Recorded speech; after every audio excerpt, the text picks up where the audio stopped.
Guyane, la promesse républicaine, faire France Outre-mer 1920-1980, c'est le titre de ce livre paru tout récemment aux éditions des Indes Savantes, une histoire de la Guyane qui invite, je cite, à porter un autre regard sur l'Outre-mer, ces territoires qui sont encore assimilés par beaucoup de concitoyens à des confettis de l'Empire.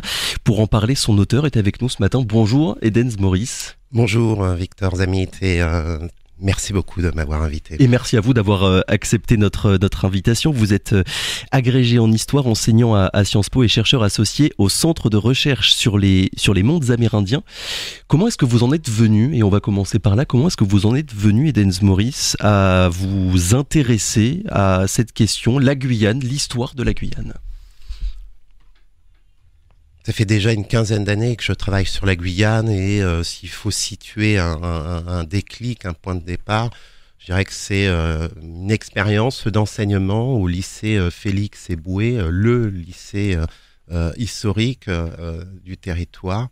Et cette expérience scolaire m'a interpellé sur de nombreux points et m'a invité à porter des recherches sur la scolarisation en Guyane, mais aussi le rôle qu'ont joué et que jouent encore les enseignants dans le champ politique local. On reviendra justement dans quelques minutes sur cet aspect-là, sur la scolarisation en Guyane et sur son évolution depuis plusieurs dizaines d'années. Et puis ce qu'on va aussi préciser, c'est que ce livre est la suite logique, entre guillemets, d'une thèse que vous avez faite, sur laquelle vous avez travaillé il y a quelques années.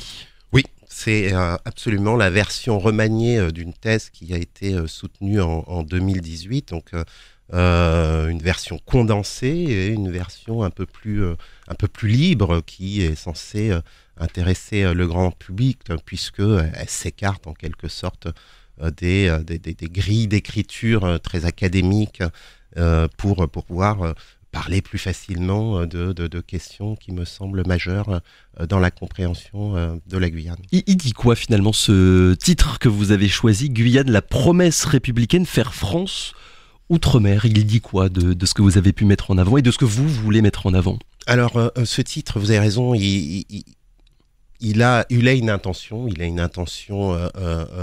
qui est la suivante. On peut penser la construction nationale, la fabrique d'une identité collective, la fabrique de l'État, à partir des territoires dits ultramarins et à plus forte raison à partir du territoire guyanais, ne serait-ce parce que il y a une longue histoire, plus de 4 siècles de relations avec la France, des relations parfois tendues, mais aussi des relations tout à fait amènes. Et puis la composition du territoire, la composition sociale, la composition dite ethnique, l'étendue du territoire. Bref, il y a une façon de construire la France qui vaut la peine d'être regardée et d'être comprise. Alors quelle façon? Et je me doute bien que cette question-là, finalement, c'est la réponse et elle fait plusieurs centaines de pages de votre livre. On ne pourra pas tout dire ce matin en quelques minutes, mais la manière de faire à la guyanaise, finalement, qu'est-ce que vous pouvez nous en dire? La manière de faire, d'abord, dans les espaces dits ultramarins, dans les espaces post-esclavagistes, c'est d'abord les questions de lutte pour la liberté, pour l'égalité, et je pense que c'est au cœur de la construction du projet républicain.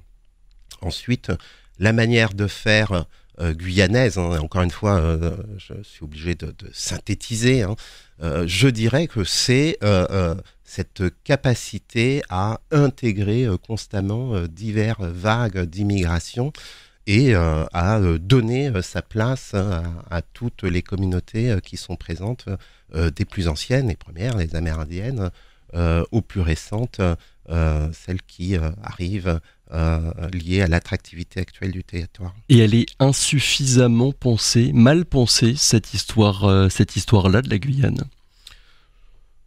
Je ne sais pas si elle est insuffisamment pensée, mais elle gagne à être connue, et donc pour qu'elle soit connue, il faut des travaux scientifiques qui la mettent en valeur et puis qui acceptent de porter un autre regard sur la Guyane, c'est-à-dire ne plus voir fondamentalement ou forcément ce qui manquerait, mais peut-être aussi mettre en valeur parfois les réussites et ce qu'on peut appeler la promesse républicaine. On en a dit quelques mots tout à l'heure, j'aimerais qu'on revienne sur ce point-là. Pour quelle raison est-ce que vous avez choisi de commencer votre livre par un long chapitre sur l'histoire scolaire de la Guyane, le système éducatif qu'il y avait du coup sur le territoire au début du XXe siècle?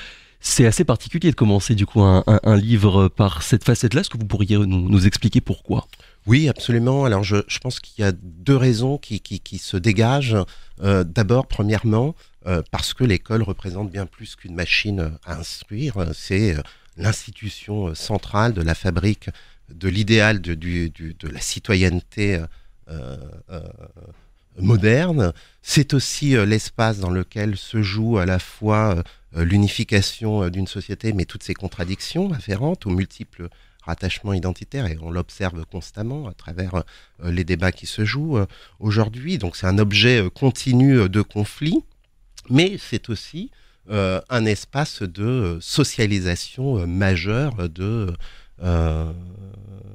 enfants et des adolescents, les futurs citoyens de toute société. Donc ça me semblait majeur de prendre cet observatoire pour analyser un monde social et particulièrement le monde colonial. La deuxième raison, c'est que à regarder de près la Guyane, l'école de la Guyane du premier XXe siècle, on va dire, en tout cas particulièrement celle des années 20 et des années 30, elle s'éloigne énormément de toutes les images qu'on associe naturellement à l'école aux colonies. Voilà, donc ça veut dire que c'est une école qui va se distinguer par la mixité scolaire, par l'attention qu'on va porter au baccalauréat, par l'ensemble des aides que peuvent fournir les autorités élues de l'époque, en particulier le Conseil général, pour favoriser la scolarisation, pour permettre l'achat de fournitures scolaires, ce qu'on pourrait appeler aujourd'hui l'allocation de rentrée scolaire. Eh ben, elle existe déjà en Guyane dans les années 20. C'est encore une école qui favorise la mixité enseignante, y compris au lycée. Donc on a des professeurs de lycée féminine, alors que le métier est encore considéré comme réservé aux hommes. Enfin, voilà, de multiples indices qui tendent à démontrer que cette école s'attache à remplir la promesse républicaine. Ça ne veut pas dire qu'elle est forcément réussie, mais qu'il y a une volonté. Alors qu'on est encore au début du XXe siècle et que la Guyane est encore officiellement une colonie. Est-ce qu'on pourrait résumer finalement votre ouvrage en disant que, comment dire ça, dès qu'on pense à l'histoire de la Guyane, la date qui revient assez régulièrement, c'est 1946, la départementalisation. Là, l'idée, c'était de vous intéresser à ce qui se passait avant et à ce qui se passait après, qu'avant 1946, il y avait déjà finalement des choses qui déconstruisaient cette manière coloniale à la française de faire. Et après 1946, il y a aussi des résidus de la colonie. Oui, vous posez tout à fait bien le problème. Enfin, le problème, en tout cas, la conception de cet ouvrage, c'est de s'autoriser à repenser la chronologie. Tout ne s'est pas fait au moment de la dite départementalisation en 1946.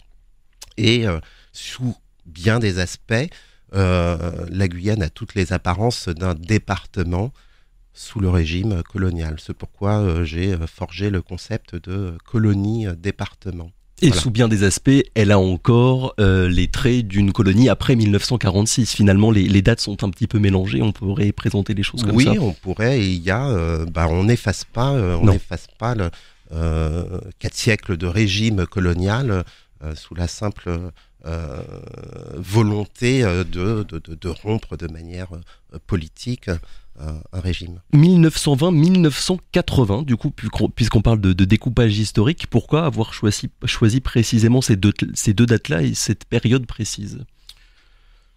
Alors ces deux dates-là, elles font pas sens de manière générale dans l'espace commun et pas particulièrement non plus dans l'histoire guyanaise telle qu'on la conçoit encore aujourd'hui.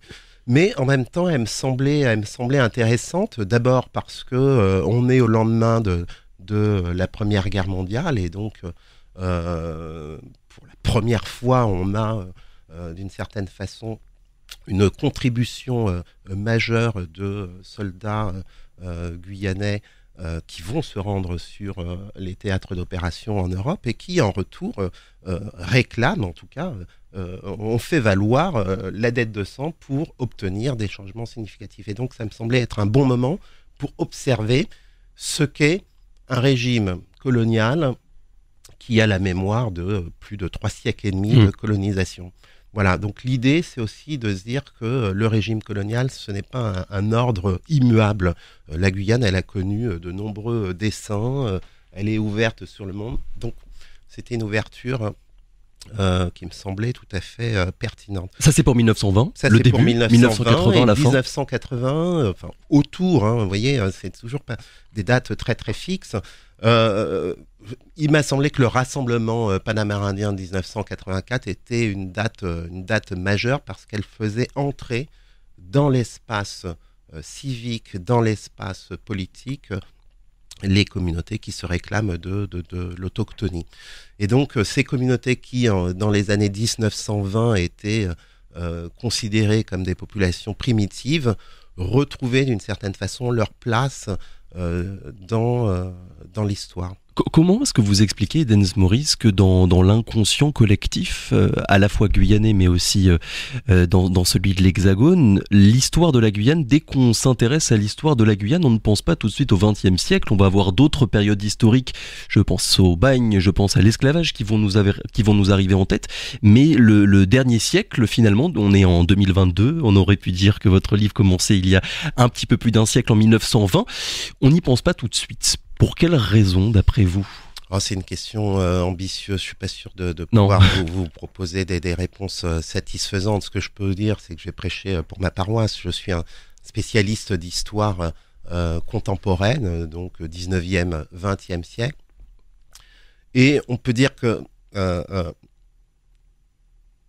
un des problèmes majeurs de tous ceux qui travaillent sur l'histoire coloniale, c'est de séparer ce qu'on pourrait appeler l'histoire du premier empire colonial jusqu'à la chute de Napoléon en 1815 et par la suite une seconde histoire coloniale. De temps en temps, il y a des rencontres, il y a de plus en plus de travaux qui s'attachent justement à dépasser ce clivage, mais il est quand même pour le moment encore dominant. Ça veut dire que dans ce qu'on appelle aussi l'historiographie, il y a des efforts à faire à ce niveau-là encore aujourd'hui. Absolument, oui. Et je pose qu'une première pierre. Voilà. Ce livre, vous l'avez écrit, Edens Maurice, en pensant à qui, pour quel lecteur ? Pour les Guyanais qui voudraient s'intéresser davantage à leur propre histoire, ou bien aussi pour que les Français de l'Hexagone changent le regard qu'ils peuvent porter à la fois sur le territoire guyanais, mais aussi sur l'histoire guyanaise. Tout au long du livre, vous nous faites part d'un certain nombre de réflexions qu'il peut y avoir depuis qui sont faites depuis Paris. Il est pour qui ce livre finalement ?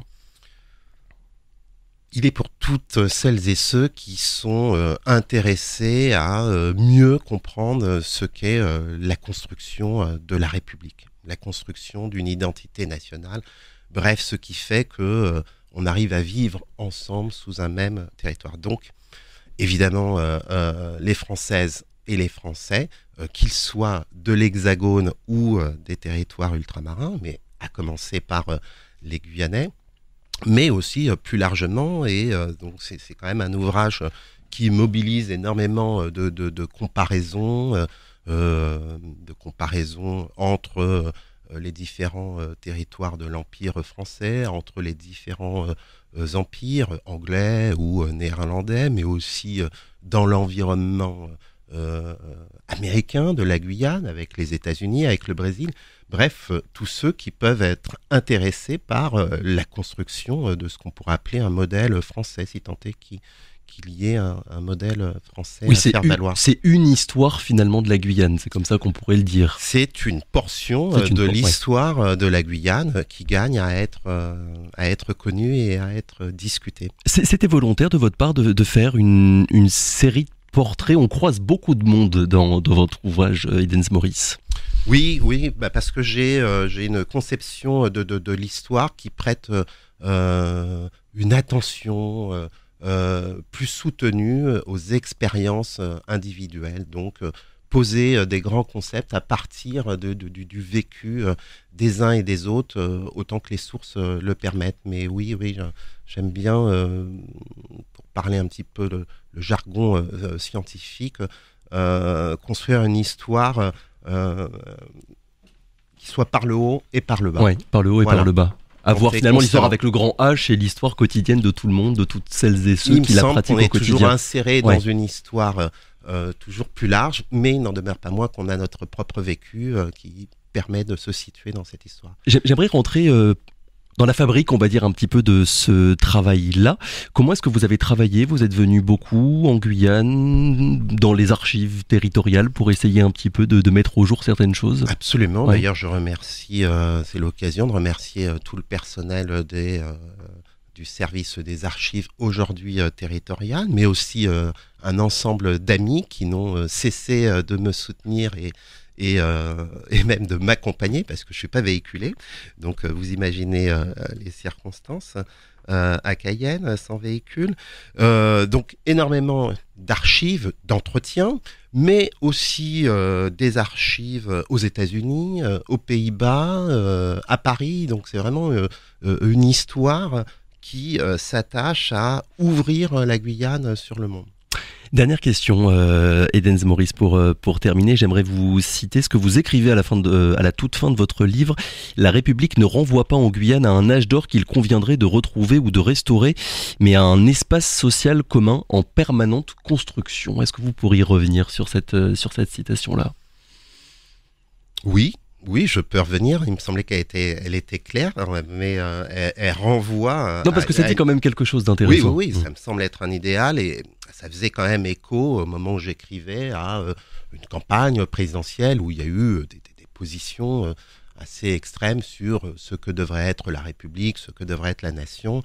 Et donc, ça me semble être un bon modèle à étudier, à faire connaître pour comprendre que les luttes doivent être poursuivies pour construire, améliorer, approfondir le vivre ensemble, ici et de l'autre côté de l'Atlantique. Ça s'appelle Guyane, la promesse républicaine, faire France Outre-mer 1920-1980, le livre est tout récemment paru donc aux éditions des Indes Savantes. Merci beaucoup Edens Maurice d'avoir été avec nous ce matin et à bientôt, très bonne journée. Merci encore une fois. Au revoir. Radio Pays.